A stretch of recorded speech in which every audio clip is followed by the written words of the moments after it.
I'm excited now to turn to non-resident fellow Jochai Ben-Avie, who is the founder and executive director of Connect Humanity. Jochai previously led Mozilla's international public policy team, and before that was the inaugural policy and advocacy director for Access Now, where he co-founded something you may have heard of, RightsCon. Jochai has been instrumental in shaping legislation around the world to build a better internet. So I can think of no one better to moderate our next panel, looking at the range of approaches countries are taking to govern and regulate tech platforms than Jochai. I'm looking forward to hearing from an exceptional lineup of experts. So without further ado, Jochai, take it away. Thanks so much, Rose, and thanks to Atlantic Council and the DFR Lab for hosting this fantastic session. We have the not at all ambitious task of trying to give you a sense of global internet policy developments around pretty much all of the big hot topics, from privacy and encryption to antitrust to content moderation. It feels like internet policy is exploding around the world, but governments are often taking wildly different approaches to similar issues around the world. So we're going to take you on a little bit of a tour today and try and give you a sense of what's happening and what are the consequences of some of this divergence.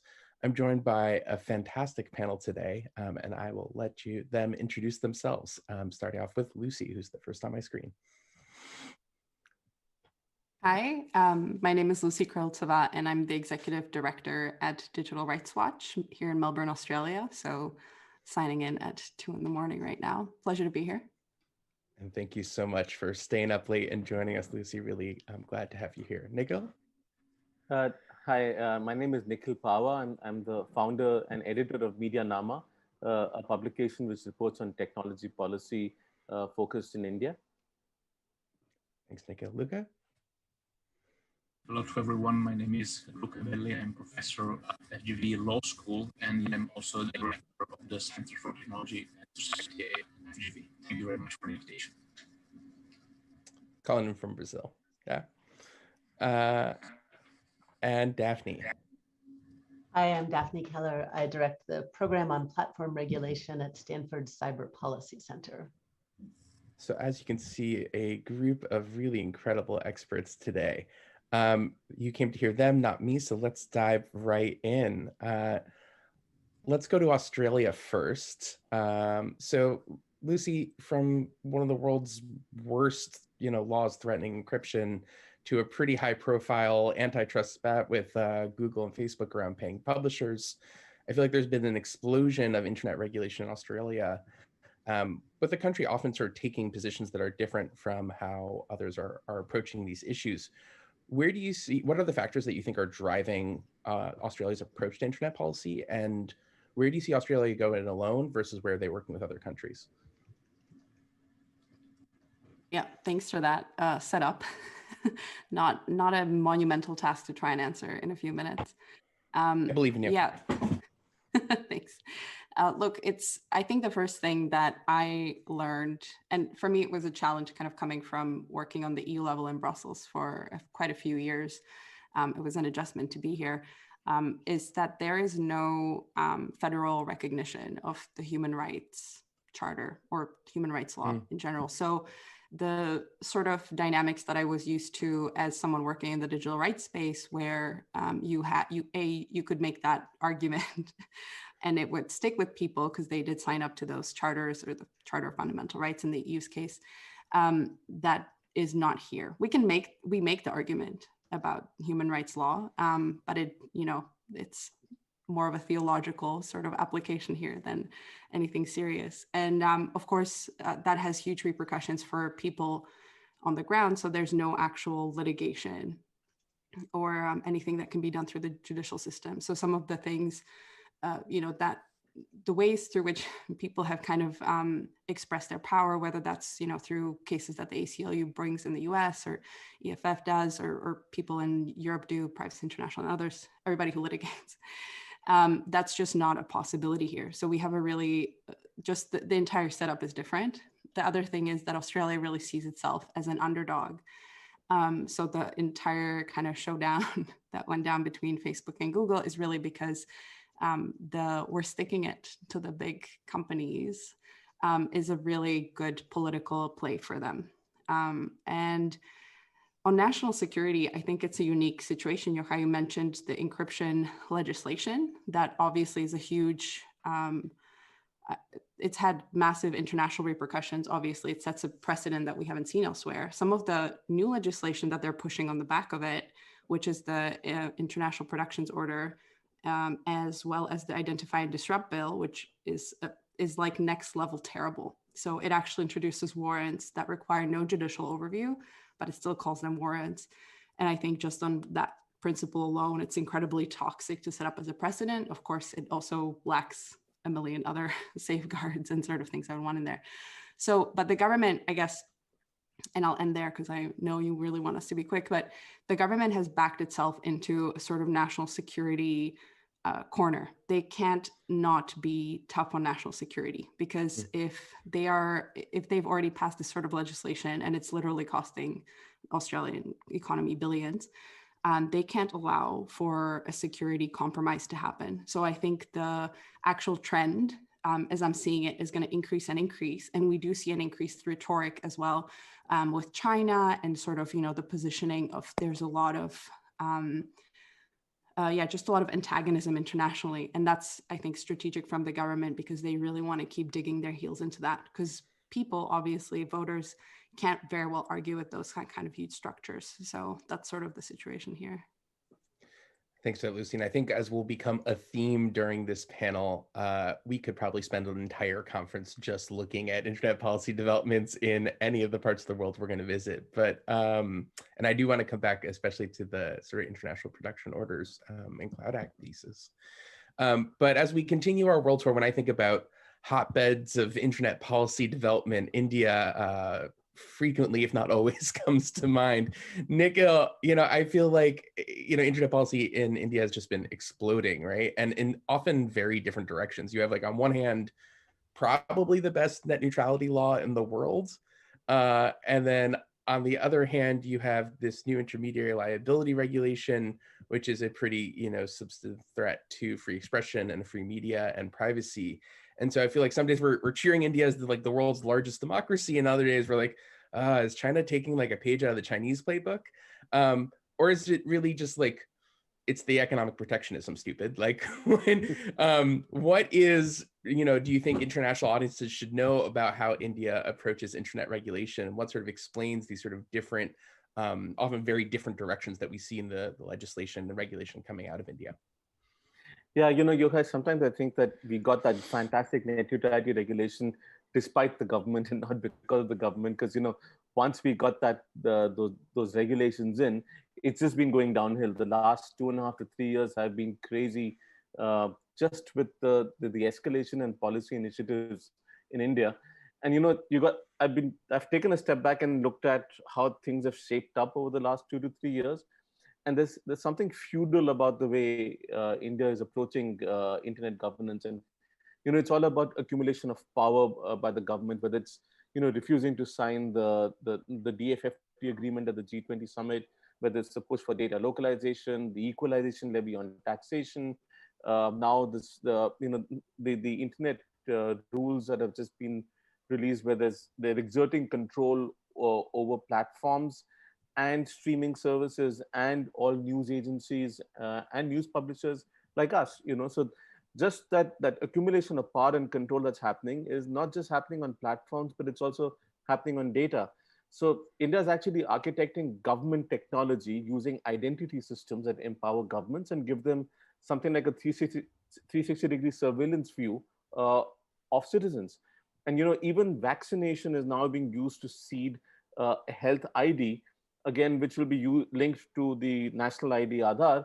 And so every move is about centralization of power and accumulation of data and expansion of government control.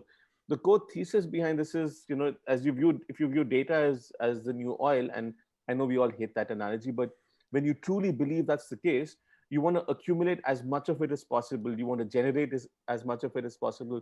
You want to restrict foreign companies from accumulating your data, or you want to prevent it from going beyond their boundaries. So it's all about exercise of control, exercise of power. It's happening in privacy. It's happening over speech. And, it's been downhill for the last 2.5 years, and it only looks like it's going to get worse. And somewhere behind all of this is an insecurity about India's position in the world when it comes to internet governance, because the government doesn't want to want the country to become just a market for global.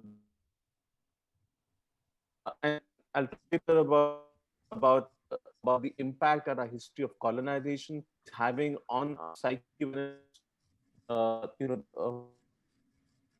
platforms like Google, Facebook, etc., operating in the country. But just to sum it up, it's been going downhill for the last 2.5 years, and it looks like it's going to get worse. It's definitely concerning. Thanks for that, Nikhil. And you say day is new oil. I think it's more of like a toxic asset, right? But as we're now going to take the Delhi to Brasilia direct flight, Luca, I feel like in Brazil, we've also sort of seen there was this great piece of legislation, and then there's been some interesting movements in different directions, referring to, of course, to the sort of landmark Marco Civil and the sort of a true multi-stakeholder model of internet governance in the CGIBR, the Brazilian Internet Steering Committee. We've seen a pretty European-inspired data protection law recently, but at the same time, we've also seen, Nikhil didn't touch on this, but in India's intermediary liability rules that just came out, there's a traceability provision around sort of tracing the originator of different messages, often seen by many as a threat to end-to-end encryption. What's influencing Brazil's approach to internet regulation, and who do you think Brazilian officials are sort of looking for leadership and partnership as internet policy develops in the country? Thank you very much, Jochai, because actually these three examples that you provided, they are really key to identify the tendencies, the trends of the past decades or so in Brazilian policy making. I think there are really two main trends that characterize the past decade, and an additional one that is very recent. So the first two main trends are, on one hand, great participation, multi-stakeholder model, which is very well exemplified by the Marco Civil Internet and how this was created with intense participation from society. It was itself, the draft bill, a joint venture of the Ministry of Justice, CTS, FGV here at FGV, and the CGI. So it was a multi-stakeholder process to create the bill, and then went to Congress. But then again, the Marco Civil was adopted in 2014 because of another very relevant trend, which is external pressure. So one of the main reasons why the Marco Civil was adopted was the Snowden revelations. And then the president at the time, Dilma Rousseff, had a very intense motivation to sign the law. And these two trends, multi-stakeholder participation and external pressure, are also very present in the new data protection law. It was adopted because of the scandals, again, that erupted in 2018. The Facebook Cambridge Analytica scandal was a relevant trigger, but also the adoption of the GDPR in Europe. And the elaboration process was, again, very participatory, with high investment of the various sectors of Brazilian society. And the result is a very compatible framework with the European one in terms of data protection. And then the very recent trends that adds on top of this, in the past couple of years, I would say, is a remarkable decrease in relevance of participatory governance. What, as you were mentioning, there has been a recent proposal, which actually is not even official yet. It has been announced by the government, a proposal of a decree that will regulate platforms, regulating the Marco Civil Internet. But this proposal has been announced, but it is not even public yet. So that denotes a very limited involvement from society. And indeed, it imports some of the elements that are in the IT rules of India. And this is also the fruit of a external movements, let's say, because since 2013, another reaction of the Snowden revelation was the creation within the Brics countries of a working group on ICT security, which has been exchanging good, or maybe you would say bad practices over the past 7 years. So this is an intense dialogue going on, even with a low profile, but going on since 7 years. So these trends, social, multi-stakeholder participation, external pressure, and then we very recently decrease in multi-stakeholder participation are those that characterize the best the Brazilian digital policy making over the past years. Thanks, Luca. And I definitely want to get back to the sort of Brics alliance and sort of developments there a little bit later in the session. But we've now heard about sort of 3 pretty different sort of regulatory approaches, although some, I think, similar trends sort of vis-a-vis the power of large tech companies and sort of nations struggling with that. Daphne, I always enjoy talking with you because I feel like you also have this huge global view of sort of internet policy developments around the world, but also have the sort of experience of working very closely with some of those large tech companies. What do you think folks who are coming from a US-centric perspective most misunderstand about other countries' regulatory approaches? And what advice do you or would you give to a general counsel at an American platform that is rapidly scaling globally?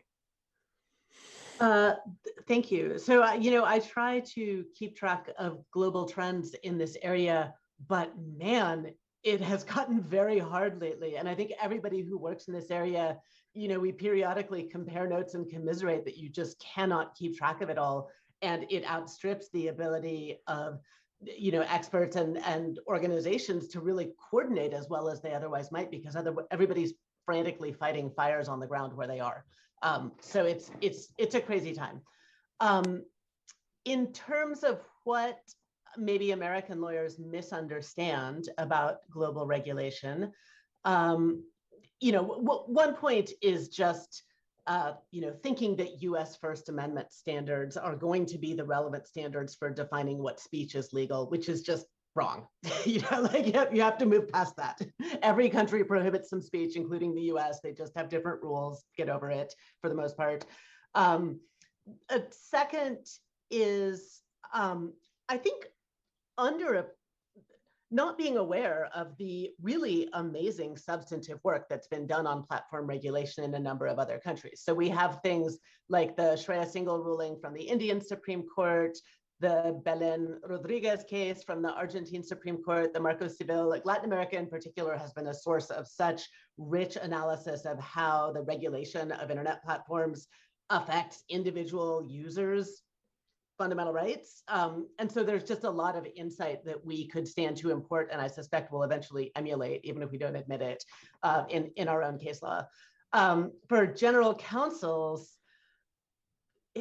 things are getting rough. The EU's Digital Services Act has very expansive, which is pending and will come into law in a couple of years, has very expansive jurisdiction provisions, kind of comparable to the GDPR. And it has these very prescriptive operational requirements for how content moderation is supposed to work. Again, kind of like the GDPR, really, getting into operational compliance issues. And it has penalties of 6% of annual global turnover. So worse than the GDPR. UK online service has even more expensive jurisdiction provisions and has penalties of 10% of your global turnover. So there's just a lot of very aggressive regulation going on out there that can reach you even if you don't think you've launched in a country. And that isn't just a matter of, once they tell me to take some speech down, I have to do it. It's much more a matter of, I have to spend 18 months ramping up and hiring and building tools to even have the infrastructure to comply. And a lot of that is good. A lot of this is getting what civil society has asked for a long time in terms of clearly stating rules, providing appeals, possibility of judicial oversight when platforms take user speech down. But it's taking those rules and applying them not just to the big guys, but to very small platforms. There's some gradations, but there's a lot of burden on smaller platforms. And I kind of think it's sacrificing competition goals for content regulation goals in a way that won't be good in the long term. The joys of the unintended effects of internet policy regulation. Just a quick follow-up, Daphne. So obviously we saw, the vast majority, I would say, of companies that have some international presence became GDPR compliant, allegedly. or at least sort of thought the law applied to them. Are you expecting a similar sense when it comes to the DSA that companies are going to say, we have to comply with this? We feel like we're under this jurisdiction for the purposes of this law? I think companies over a certain size will, like the top, 50 companies by size, but then there are, tens of thousands, hundreds of thousands of other entities out there that might fall within this regulation that don't have the lawyers to even issue spot and know they might want to try to comply with it. I ran a Twitter survey this week asking, like, if it's 2027 and you're a company and you can launch in either the UK or the EU with their laws now in effect, where do you launch? And everybody said EU. And then I asked, and do you geo-block the other one? And half the people were like, nah, I'll take my chances. So it's, the lawyers are going to have a good living out of this one. Yeah, fascinating. Okay, let's continue our world tour. We're trying to cover a lot of ground in terms of different issues. So let's move back into sort of surveillance and privacy. So Lucie, I understand that Australia has been having this push to try and get approved under the Cloud Act, and I understand there's some developments around that. I imagine that's something that general counsels are also tracking. The sort of international data requests that they get. What's going on, and are there lessons from this process for other countries that are seeking approval under the Cloud Act? And maybe you could also spend a quick second sort of explaining what the Cloud Act is for our audience.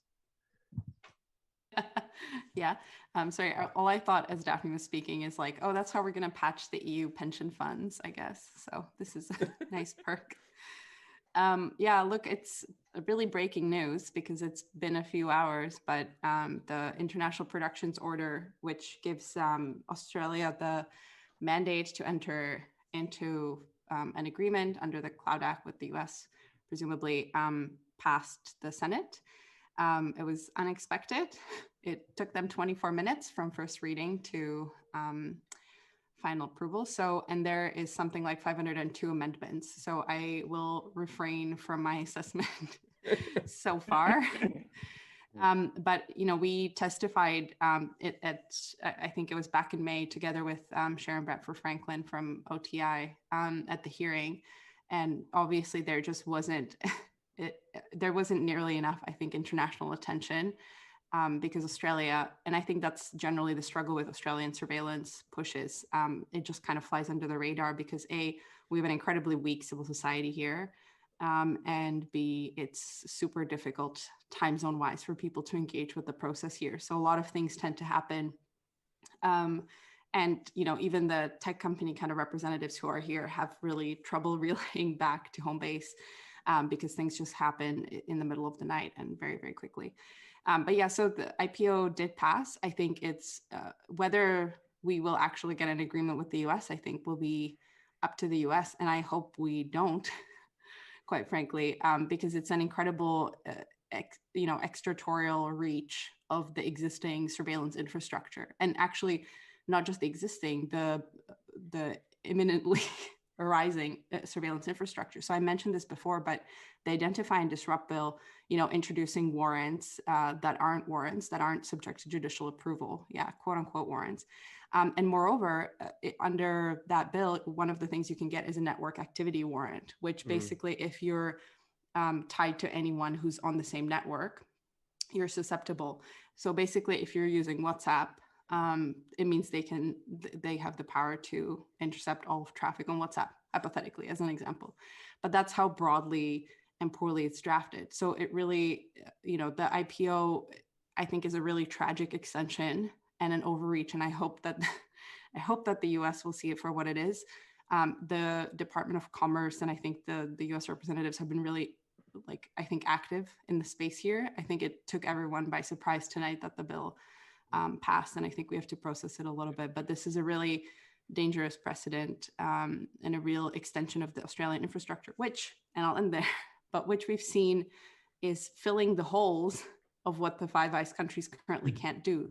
So we had, just last week, we had Operation Ironside announced, which was Cyber Shield, I think, for the US viewers here, And you can see from the court documents that were filed in the US by the FBI that AFP was used to patch the holes of certain things that FBI couldn't do, the interception that the FBI couldn't do. And so when we're thinking of, I think it's easy to just brush it off and think, oh, Australia with its craziness. But the reality is the more these surveillance networks become integrated and the easier international access like this is, the more we're going to see that target other people's citizens and other people, you know, globally. So I'm very concerned about the way this is going to shake out. Absolutely. Thanks for that, Lucie. I think, well, the Cloud Act is effectively about facilitating cross-border data exchange in criminal matters. I think we also see a lot of countries that are pushing for data localization, right? And sort of instead of sort of saying, we want to get that data or have an easier time getting that data from the US or US servers, we instead want to mandate that companies just sort of keep that data within our borders where our domestic process can get access to it pretty quickly. I think in a similar vein, certainly in internet policy circles, I think we increasingly hear calls for digital sovereignty or digital decolonization. And so, Luca, I was curious to ask you, what do these terms mean, and how are these ideas influencing sort of policy development? I will reply using some of the findings actually that we have elaborated in a project we have here at FGV, which is called Brics, analyzes digital policy movements in Brics countries, so Brazil, Russia, India, China, South Africa. As I was mentioning, Luca, can we get you a little bit closer to your mic? It's a little bit hard to hear you. I will try to yell as much as I can. So thanks. I will share some of the findings that we have been developing in this Brics project that we have here at FGV that maps digital policy developments in the Brics countries, so Brazil, Russia, India, China, and South Africa, which is generally a low-profile grouping, but that is increasingly elaborating digital policies that are having an impact on a global scale, right? So what you were mentioning about data flows and the tendency to digital sovereignty and data localization that makes some of the BRICS countries have been lobbying for and highlighting may have very different interpretations of it, right? I think everyone agrees that data flows, as long as they are regulated in a sustainable way, should be maintained as smooth as possible. On the other hand, I think also that everyone agrees that those data flows are really highly asymmetric. And especially in the developing world, personal data are harvested at scale and then processed abroad, and enormous value is extracted abroad, and no taxes are paid on that value in the developing countries, right? So if you take the BRICS countries, they are particularly interesting because collectively they are home to 42% of the world's population. That means 40% of the potential personal data producers. Personal data are produced by persons, right? So if you have 42% of them living in your countries, you know that you are home of the majority, well, not majority, but almost half of the most valuable asset in the world, personal data, and you need to create some policies that somehow protect that value and avoid that the benefits are only reaped by foreign corporations. Now, of course, this also is mixed with national sovereignty and narratives, which make the issue much more thorny. But I think one has to make an effort to understand that it's not only about social control and trying to stifle freedom of expression when one speaks about digital sovereignty. It's also about having a chance not to be digitally colonized and to foster a thriving local digital ecosystem.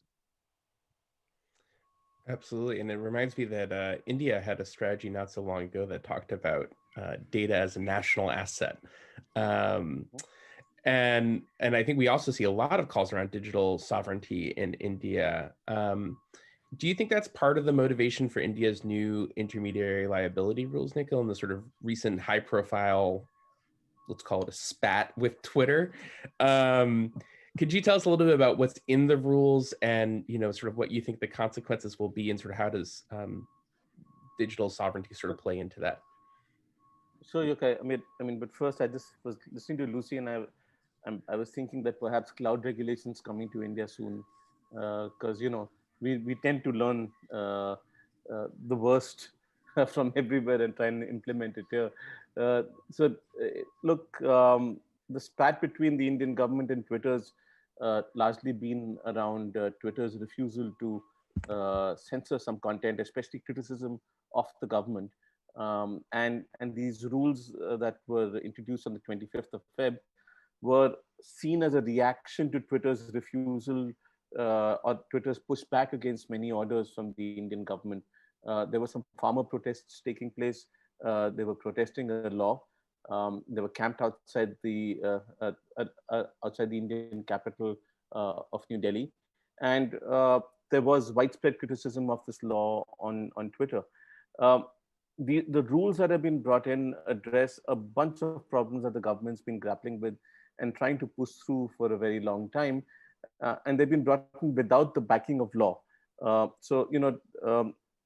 example, they require that so significant social media intermediaries, which is social media platforms with more than 5 million users, have to have a physical address in India.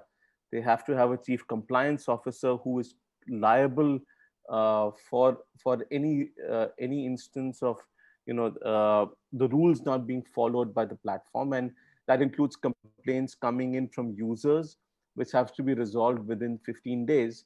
Now, 15 days seems like a lot of time, but many platforms, for example, WhatsApp, has 558 million users in India, and Facebook's got almost 500 million themselves. So, if you just take 1% of that population and you look at them filing complaints, it's going to be next to impossible for any platform, any compliance officer to humanly be able to respond to many of these complaints within that time frame. And so liability is there, and there's criminal liability potentially. So jail is almost guaranteed, and that's why these platforms are struggling to hire people for such a long time. But there are other parts of this regulation. For example, 36 hours to disable access to content on receiving a lawful order. The most egregious one seems to be this demand for traceability, where the Indian government saying that they don't want to break end-to-end encryption, but they want the platform to be able to identify that one individual who perhaps does some heinous act. And the point is, if a platform like WhatsApp doesn't collect this information, to be forced to give it about that one individual, they'll have to collect information on everyone. There is a soft move towards automated takedown of content. In the draft rules, it was being mandated, but now it seems to be more of a suggestion. So it's just overall, if you look at the impact that these rules have, it's essentially an exertion of control over platforms, and the government can now use these platforms to control speech. One of the most problematic sections of the Indian IT Act is Section 69A, which allows the government to do secret blocking of content. And we've seen a push, especially in case of Twitter, to block criticism of the government, including its mishandling of the second wave of the COVID-19 pandemic. And there have been news publications whose accounts have been blocked briefly before Twitter reinstated them. So there is this constant push from the Indian government for control of speech through platforms. And Twitter is probably, at least publicly, the only platform that is pushing back. But now with the criminal liability in place, and because they hadn't appointed a chief compliance officer till now, till recently, there are cases that have been filed in which Twitter might be treated as a publisher, and I don't think they can survive that liability here. So Nikhil, just to clarify that, so if people lose the intermediary liability safe harbor, right, for not complying with these rules, right, then they're facing a world of liability. So as Daphne was talking earlier about some companies are just kind of gonna roll the dice and hope for the best and hope no one really notices. If a company were to do that in India under these new regulations, what kind of what's the world of liability that they're facing, or potential liability, I should say? I mean, just in India, defamation is criminal. I mean, you don't need to go beyond that. The number of instances of potential defamation that are possible on any social media platform online, including on YouTube, if you think about it, right? They won't survive that defamation. It's impossible given the scale and the number of users. 500 million users. India's got over 600 million internet users. WhatsApp has got 558 million users. It's impossible for platforms to survive that liability. Just going back to a previous point about colonization, I think it's important to realize that, and for general counsels to realize that the relationship between international platforms and the Indian government from here on is going to remain an adversarial one. They're seen as the enemy, even if they might be investing in the country. Just yesterday, there were new regulations that were passed, or draft regulations that have been issued for consultation on e-commerce, which impose significant restrictions on companies like Amazon in India. Right? So bit by bit, more and more regulations targeting global platforms are going to get rolled out. Right now, this battle is with Twitter. Tomorrow, it could be Facebook. It could also be Google. And there is this sense of digital nationalism, this digital self-reliance, which is being pushed by the government. Let's not forget the ban on TikTok and over 200 Chinese apps in India, following which $1 billion opportunity opened for TikTok clones.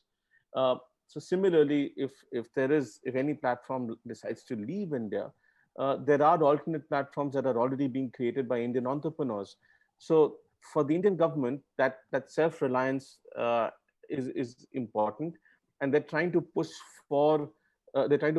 global platforms out or nudge them out. I think India talks about a fourth way of internet governance. There's the EU way, the US way, there's the China way. India's trying to find a space, to my mind, between the EU and China. Although, given the policies that have been rolled out, there is a significant China envy in the Indian government. They like that control that China exerts over its internet. And like I started off by saying, the Indian government is essentially a feudal government by nature. It's more of a top-down, more of a controlling approach to governance. And I think we have a lot to worry about. Thanks, Nikhil. Daphne, I want to throw you a question from the audience, picking up on your last point. You were sort of talking about how in some of these regulations like the DSA and potentially also in the new intermediary liability rules in India, we might see sort of sacrifices of competition in the name of content moderation. In your opinion, why won't this be effective in the long term? And could you explain the dynamic and relationship between these interventions? What are those advocating for this solution missing? So here's the super cynical version. And this isn't me, this is me channeling the ways that I've heard other people frame it, is that EU regulators would rather have a small number of entrenched incumbents who represent a bottleneck and can be regulated and controlled than the chaos of a whole bunch of entities, hosting and transmitting speech on the internet and not being regulable. And that chaos includes things like 8chan and posting of the Christchurch massacre video. That chaos includes really bad stuff. But so start from that point of as a regulator, do you actually prefer to just make everything very regulable? And the way you get there is by accepting that there are just going to be a few incumbents. But the tension is very real. And I think, if you have just a small number of incumbents managing everybody's speech, whatever power they exert becomes that much more important because there isn't some other channel by which to communicate. And B, anyone who has leverage over the incumbents, which could be a government that controls access to a lucrative market, it could be a business partner, an important advertiser, it could be a business adversary. There are really interesting stories about Rupert Murdoch and Mark Zuckerberg. Anybody who has that kind of leverage and can shape the platform speech policy, suddenly they have this unaccountable power over global discourse that you can't see or correct for. So I think there's the lack of competition is a speech problem and is an internet user rights problem. Thanks for that, Daphne. I want to ask you one more question while we're on the topic of sort of some of the DSA and the content moderation debates. Like, I feel like we see often these calls for transparency around content moderation decisions and a lot of times it's like, well, just collect everything that might be relevant and then we'll like figure out where you messed up along the way. And, what kind of transparency around content moderation do you think is actually helpful? And is it possible to write a statute with transparency requirements that actually reasonably apply across products, across different sizes of companies? Or is there something else that, folks should be asking for? This is such a huge and important and timely question because we're in a moment of political opportunity where laws like the DSA and probably some other laws are going to create transparency mandates, and whatever it is they require will kind of be ossified in as what companies are transparent about going forward. And so if we pick the wrong thing, that will be a bad mistake. And I don't feel qualified to give an answer right now. Like, I think what is really needed is coordination of civil society and of the researchers who depend on this data saying, hey, this is what's useful, this is what doesn't matter that much. And also of companies, particularly smaller ones who don't have a ton of resources, saying, here's what's easy to come up with because it's a natural byproduct of our operations. And here's what's harder. And that should be part of the assessment. Some people, Evelyn Douek has argued that the focus on the number of takedowns, the number of appeals, et cetera, is misplaced because so much of moderation nowadays happens through algorithmic intervention and demoting things, et cetera. But how you do transparency about that is an incredibly difficult question. So we need to all be talking about this. I have a couple of blog posts about the difficulties and what seems important. I have ideas, but I actually think this is a huge conversation that needs to happen and happen quickly. Sounds like the topic of a future Atlantic Council conversation. So many things. One other bit of news that I feel like is probably missing on a lot of folks' radar, sort of probably last bit to Luca, we only have just a minute left, but China just passed a data protection law, right? Which might sound like a bit of an oxymoron. What's in the law and what do you think will happen now? You have 45 seconds. That's important enough, of course. Actually, let me just correct you slightly, because what was just passed was a data security law. China is in the process of developing also a personal information protection law, and also an automotive security data security law. So China is now considering data protection as extremely strategic, because also it has understood very well over the past couple of years that it's key for business, right? If you do not have a data regulation, your business suffer. And if you want your national business to thrive, you also have to deliver on this. And if you don't take obligation for the government, the Chinese are very keen and outspoken in raging against privacy violation from businesses. And so the Chinese government has a huge interest in delivering also policies to solve these kind of issues. So the very recent piece of legislation, the data security law, covers partly personal data, sensitive data, but also covers those that are considered core or important data that are not personal data, but are strategic for China. And that is a very different way of considering data, again, as a strategic asset. And I think this is something that will also affect global thinking and global policy making about data. Thanks for that, Luca. Unfortunately, we have to end there. I feel like I could ask this panel another million questions. That's usually a sign of a great conversation. So thank you so much for joining us, especially for those of you dialing in late at night. And back over to the next session. Thank you so much.